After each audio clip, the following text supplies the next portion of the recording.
这帮人贩专挑年轻貌美的女人下手，他们可不是闹着玩的。为了获利，他们毫无廉耻。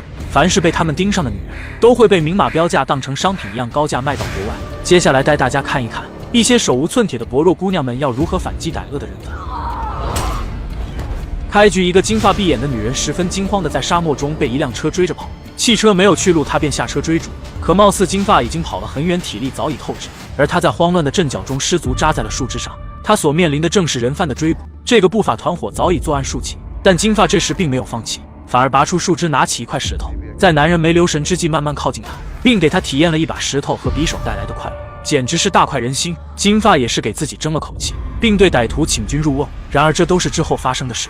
二人正商量着准备出去旅游，殊不知这一去凶多吉少。歹徒再一次接到了高额订单，他们准备猎捕10个年轻貌美的女子，并在运输船上把她们非法走私到买家手里。几人收拾好行李后，直接来到了沙滩上。不料他们嬉笑玩耍中已经被男人盯上了，便开始商量作案时间。这边一个球飞了过来，卷毛以捡球作为借口前来搭讪。小塔就是电影开始时那个逃亡的女人。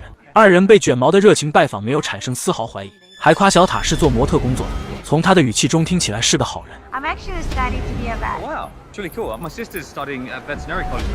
当他的聊天放松了二人戒备心后，便指出他弟弟的酒吧就在附近，表示希望请二人小酌一杯，于是被他们给拒绝了。你永远猜不到，这么一个能说会道的卷毛，竟是人贩的同伙，而他就没打算放过他们，愣是光天化日之下准备作案。小卡的母亲多次叮嘱他徒步旅行要小心，但他依然没有放在心上，于是就问也没问，直接给陌生人开了门。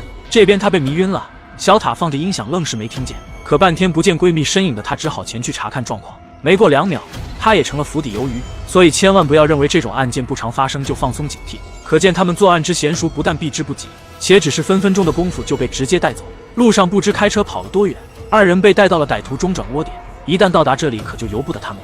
同样作为受害者的女人中又多了2人，他们各自的母亲因联系不上家人开始担心人贩不会伤害他们，他们需要完好的身体，从而给买家出售更高的价格，却背后以验货的卑劣口吻对受害者实施侵犯。女人清楚地知道他们即将面临什么。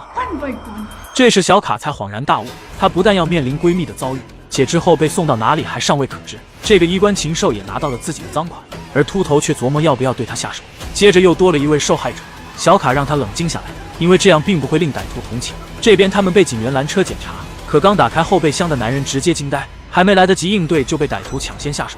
2位民警壮烈牺牲。以上是大漂亮来之前发生的事。得知这里方圆40英里内只有荒芜沙漠，且夜晚寒冷，就算逃出去也熬不过一晚，他们也会被歹徒抓回来。却让人万万没想到的是，秃头竟是帮更大黑产从事非法走私的小商贩，和他通话的那人才是提供买家的直接交易方。另一边，他们的母亲都不知道女儿身上发生了什么，并对他们不停的电话留言，甚至令父亲担心的哭泣。小塔拼命挣扎，却在秃头的监控之下。闺蜜2人的母亲相继知道他们失踪定是遭遇了意外，于是2个母亲也开始准备自己的策略，而小卡开始团结众人，只有团结一心，找出他们的弱点，才有机会逃离这里。他们的境地并非一无是处，大漂亮曾经也被卷毛搭上了，但她却将自己的邀约经过全都告诉了她母亲，也就是说她母亲可能现在也知道她失踪了。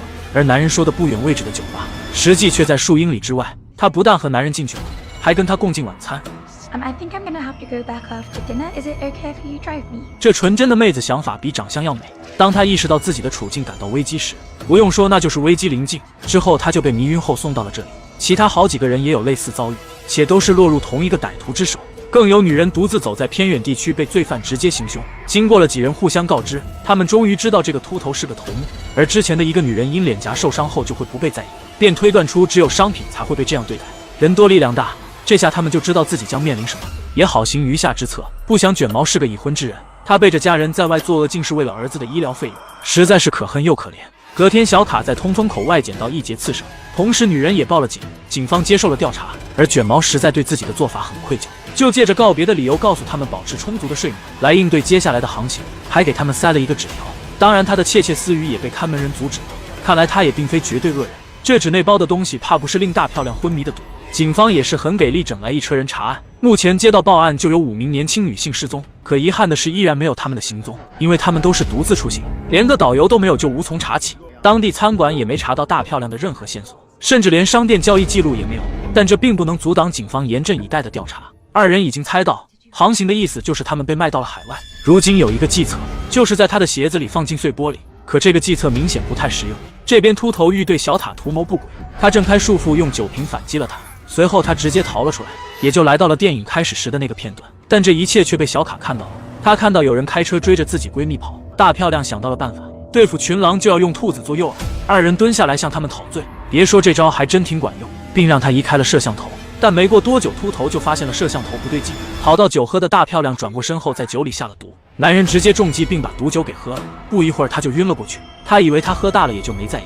而小卡也是机智，知道他们不能让货品受伤，他们就在男人面前演了一出戏，这成功吸引了他的注意。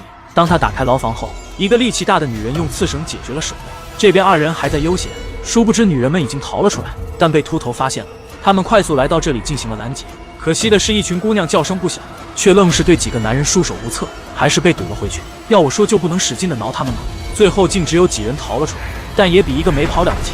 他们分头各自逃离这里，女人也没有手软。对付这种歹徒，就是要抓住一切能离开的机会。他捡起了一根铁棍用来防身。大漂亮被牵制住的同时，二人也逃往沙漠。他们终于越过了围墙，他也给男人当头一棒，真是非常之痛快。可有腿脚好的，就有跑得慢的。不料女人脚滑了一下，直接一杵子扎在花篮里的钢筋上。还没等歹徒做什么，他倒先把自己送走了。解决了男人的大漂亮也开始朝着墙外奔跑，同时跑得慢的女人处于下风。二人前后夹击给他打了个正着。虽然有武器，但可能有点抡不动，还是男人的力气更大一些。同为受害者的他们也不敢贸然去帮忙。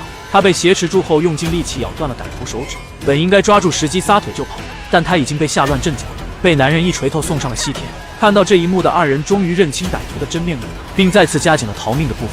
他们跑去了一个峡谷里，不是他们想要自乱阵脚，而是在紧张状态下大脑的反应会变慢，途中狡猾和撞树上都是情有可原的。小卡跑出了峡谷，来到了沙漠之屋中，室内没人，于是他从窗户爬了进去。不料开门时的警报系统直接传到秃头的手机上，这下可好，他的一举一动完全被秃头看在眼里，记在心里。大漂亮也跑去了一个破旧的尸房内，他呼喊求救，不曾想这里有人，才奇怪。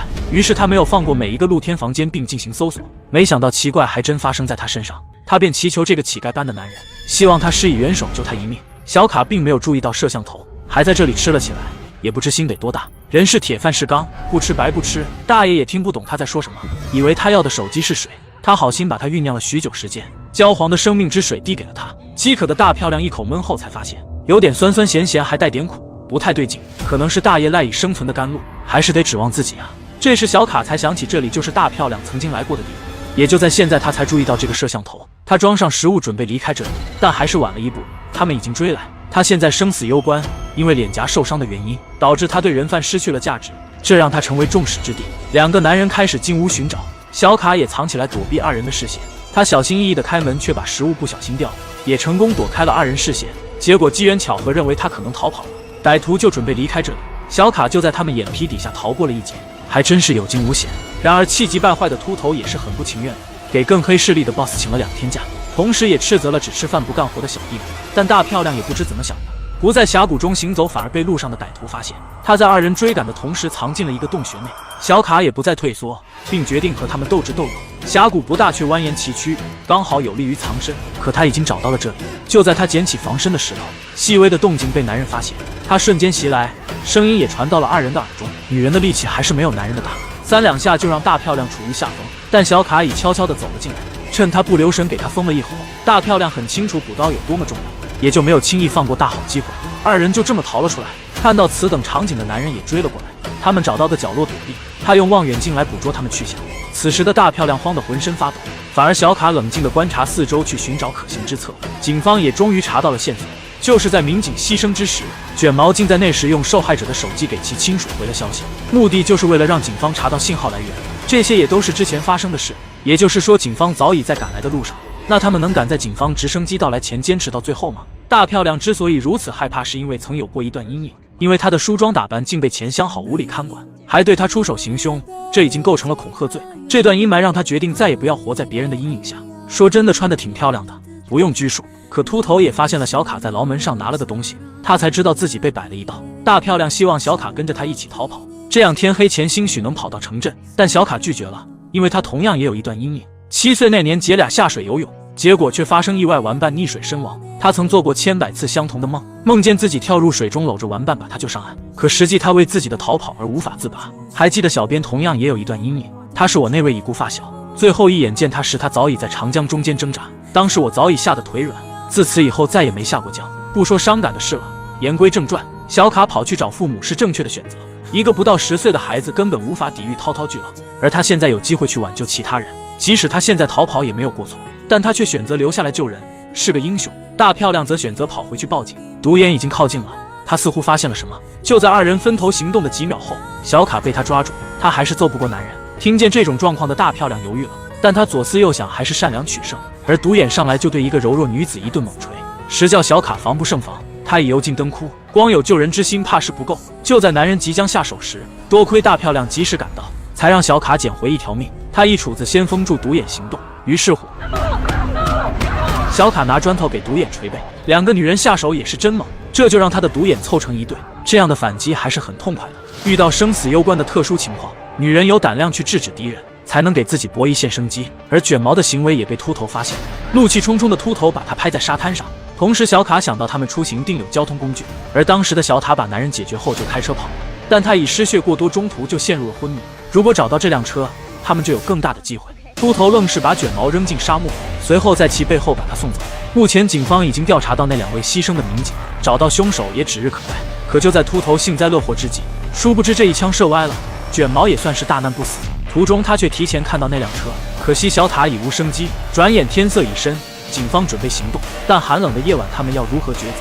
不回去便没有活路。不料卷毛又回来了，这让秃头十分恼火。常在河边走，哪有不湿鞋？卷毛就这么草率的再次被送走，这段把我看笑了，实在抱歉，但走得不冤。而他的牺牲也起到了那么点作用。藏在车里的小卡二人请秃头吃了板砖，醒来他就被绑在了椅子上。小卡给他机会让他对自己做的所有错事道歉，奈何秃头做了大哥好多年，似乎不了解老虎钳的用意，并再度对大漂亮叫嚣，不仅言语羞辱了他，还直言下次见到他要对他做些更过分的事。大漂亮再而三地提醒他道歉，这夜就接过去了，但秃头脑袋瓜比卤蛋还硬，称他是个胆小鬼，不敢动手。从前那段经历如同眼前的秃头，他们嚣张的气焰让他忘不了那段伤疤。既然不道歉，那就只能让他的小老弟替他道歉了。女人没有手下留情，就让他不再完整的小鸟，陪他度过最后的时光吧。警方的直升机来得恰到好处，这部电影的爽度还是可以的。几个妹子对抗一群歹徒，多亏了他们的机智勇敢，才能在罪犯面前力挽狂澜。这就明确表达了，如果警方尚未到达时，切不可自乱阵脚，更不要狡猾或撞树上。只有保持冷静和理智，才能解决眼前难关。